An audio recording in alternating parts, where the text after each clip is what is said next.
News, सच जरूरी है। नमस्कार, एमएनएस न्यूज लाइव में आप सभी का स्वागत है। मैं हूं आपके साथ आंचल। तो आइए देखते हैं देश और दुनिया की तमाम बड़ी खबरें। अगर पश्चिमी सैन्य सहायता बंद हो गई तो यूक्रेन एक हफ्ते में खत्म हो जाएगा, रूसी राष्ट्रपति पुतिन।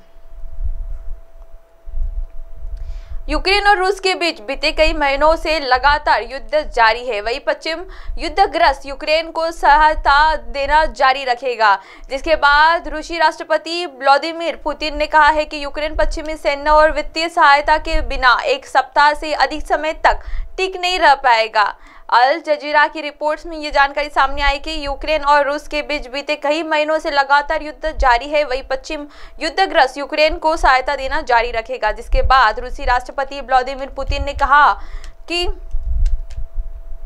यूक्रेन पश्चिमी सैन्य और वित्तीय सहायता के बिना एक सप्ताह से अधिक समय तक टिक नहीं पाएगा।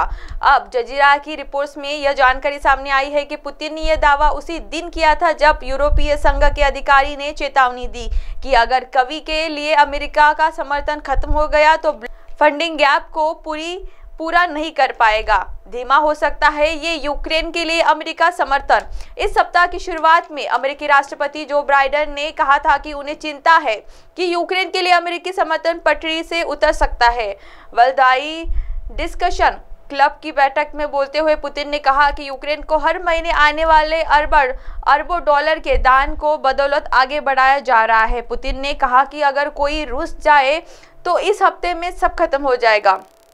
उन्होंने कहा कि यही बात रक्षा प्रणाली पर भी लागू होती है। जरा कल्पना कीजिए कि सहायता कल बंद हो जाएगा। यह केवल एक सप्ताह तक ही रहेगी जब उनके पास बारूद खत्म हो जाएगा। आइए बढ़ते हैं अगली खबर की ओर। फिलिस्तीनी हमलावरों ने इजरायल पर किया हवाई हमला। अटैक में एक महिला की मौत, कई लोग घायल। गाजा के आसपास के दक्षिणी इलाकों और बड़े तेल अवीव क्षेत्र में रॉकेट की चेतावनी देने वाले सायरन काफी देर तक बजते रहे। हालांकि सेना की ओर से विस्फोट को लेकर कोई तत्काल विवरण नहीं दिया गया। विस्फोटों को तेल अवीव के आसपास और यरूशलेम के बाहर के शहरों में सुना जा सकता है। शनिवार सुबह गाजा इस्राएल की और रॉकेट दागे की जाने के बाद एक व्यक्ति की मौत हो गई। लगभग 3 लोग घायल हैं। जानकारी के मुताबिक गाजा पट्टी में फिलिस्तीनी हमलावरों की ओर से सुबह दक्षिणी और मध्य इजराइल पर रॉकेट हमले किए जाने से देश में हवाई हमले के सायरन भी बजने लगे। शनिवार तगड़े गाजा के आसपास के दक्षिणी इलाकों पर अब बड़े तेल अवीव क्षेत्र में रॉकेट की चेतावनी देने वाले सायरन काफी देर तक बजते रहे। विस्फोटों को तेल अवीव के आसपास और यरूशलेम के बाहर शहरों में सुना जा सकता है। निवासियों को घर में रहने की दी चेतावनी। गाजा निवासियों ने कहा कि उन्होंने दक्षिणी शहर खान यूनियन के पास इजराइल के साथ अलगाव बाड़ पर सशस्त्र झड़प सुना और सशस्त्र लड़ाकों की महत्वपूर्ण गतिविधि देखी। इजराइल की एम्बुलेंस सेवा ने कहा कि गाजा के पास दक्षिणी इजराइल के इलाकों में टीमें भेजी गई और निवासियों को अंदर रहने की चेतावनी दी गई, लेकिन किसी भी संभावित हताहत के बारे में तत्काल कोई जानकारी नहीं दी है। आइए बढ़ते हैं अगली खबर की ओर।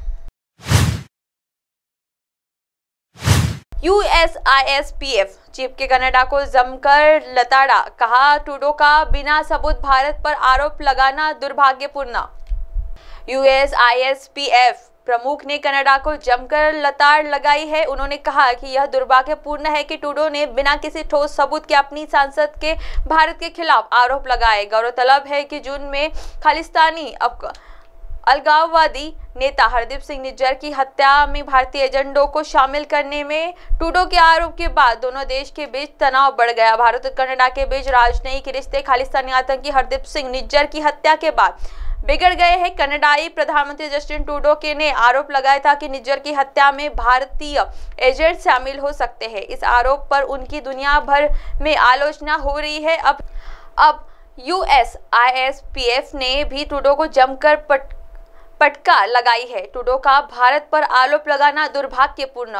USISPF के अध्यक्ष और CEO मुकेश अधी ने शुक्रवार को कहा है कि यह दुर्भाग्यपूर्ण है कि पिछले महीने संसद के कनाडाई प्रधानमंत्री जस्टिन ट्रूडो ने बिना कोई ठोस सबूत के भारत पर गंभीर आरोप लगाया था। अब आप हमारे चैनल को आपके मोबाइल पर भी देख सकते हैं। मोबाइल ऐप पर देखने के लिए प्ले स्टोर से MNS news TV app download करें। इंस्टॉलिंग ट्विटर, हाईकुक, फेसबुक और कई सोशल मीडिया प्लेटफॉर्म पर हमारा चैनल उपलब्ध है। आप हमारे चैनल को लाइव भी देख सकते हैं www.mnsnewstv.com पर। फिलहाल वक्त हो चला है दर्शकों ब्रेक का। ब्रेक से लौटने के बाद देखिएगा देश और दुनिया की तमाम बड़ी खबरें। बने रहिए MNS न्यूज के साथ। नमस्कार।